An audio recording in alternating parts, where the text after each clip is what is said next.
రాష్ట్రంలోని మరిన్ని వార్తల్ని ఇప్పుడు సంక్షిప్తంగా చూద్దాం.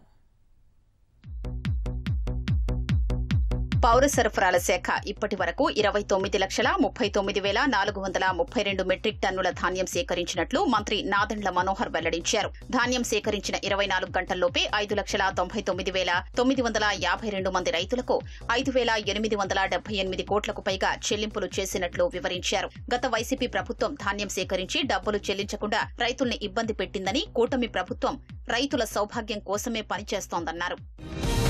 విజయవాడ మచిలీపట్నం జాతీయ రహదారిపై పమిడిముక్కల మండలం మంటాడ ఫ్లైఓవర్ వద్ద జరిగిన రోడ్డు ప్రమాదంలో 2 యువకులు మృతి చెందారు. కాకినాడ నుంచి హైదరాబాద్ వెళుతుండగా ద్విచక్ర వాహనం అదుపు తప్పి ఫ్లైఓవర్ గోడను ఢీకొట్టడంతో ప్రమాదం జరిగింది.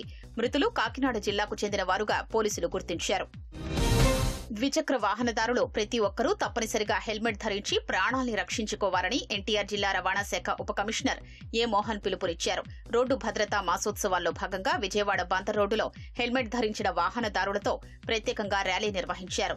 ప్రతి ఒక్కరూ రోడ్డు భద్రతా నియమాలు పాటించి తమ ప్రాణాలతో పాటు తోటి వాహనదారుల ప్రాణాలకు రక్షణ కల్పించాలని కోరారు. వాహన చోదకులు ట్రాఫిక్ నిబంధనలు ఉల్లంఘిస్తే కఠిన చర్యలు తప్పవని అల్లూరి, శ్రీకాకుళం జిల్లా రవాణా శాఖ అధికారులు హెచ్చరించారు.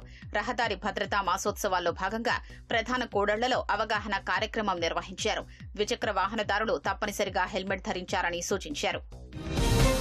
సంక్రాంతి పండుగ రద్దీ నేపథ్యంలో విజయవాడ రైల్వే డివిజన్ చారిత్రాత్మక మైలురాయిని సాధించినట్లు డివిజన్ రైల్వే మేనేజర్ తెలిపారు. సంక్రాంతి పండుగకు ముందు, తరువాతి రోజుల్లో గతంలో ఎన్నడూ లేని విధంగా అదనంగా 90 ప్రత్యేక రైళ్లను 88% సమయ పాలనతో నడిపి విజయవాడ డివిజన్ అసాధారణ సమయ పాలన రికార్డు నమోదు చేసినట్లు తెలిపారు. ఇప్పటి వరకు 94.3% నమోదై ఉండగా ఈ ఏడాది జనవరి 18న దాన్ని అధిగమించి 94.7% వద్ద అత్యధిక సమయ పాలనను నమోదు చేసినట్లు వివరించారు.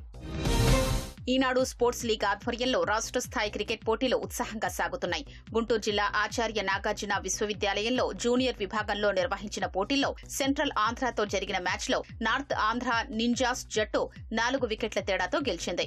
మరో మ్యాచ్లో రాయలసీమ రాకర్స్ జట్టుపై హైదరాబాద్ హీరోస్ జట్టు విజయం సాధించింది. కడప రవీంద్రనగర్లోని ఓ ఇంట్లో భారీ చోరీ జరిగింది. ఇంట్లో ఎవ్వరూ లేని సమయంలో తాళాలు పగులగొట్టి బీరువాలోని 2 లక్షల నగదు, 5 తులాల బంగారం దొంగిలించారు. గృహ నిర్మాణం కోసం వడ్డీకి తెచ్చిన డబ్బులు ఇంట్లో పెడితే ఇలా జరుగుతుందని అనుకోలేదని బాధితులు బోరున విలపించారు. గంజాయి అక్రమంగా తరలించి విక్రయిస్తున్న 9 మందిని శ్రీ సత్యసాయి జిల్లా కదిరి పోలీసులు అరెస్టు చేశారు. నంబుల పూలకుంట మండలం కొత్త రోడ్డులో గంజాయి విక్రయిస్తున్నట్లు తెలుసుకుని పోలీసులు వారిని అరెస్టు చేశారు. అన్నమయ్య జిల్లాకు చెందిన బాలాజీ అల్లూరు జిల్లా చింతపల్లి నుంచి గంజాయి కొనుగోలు చేసి పూలకుంట పరిసర ప్రాంతాల్లో విక్రయిస్తున్నట్లు పోలీసులు వెల్లడించారు.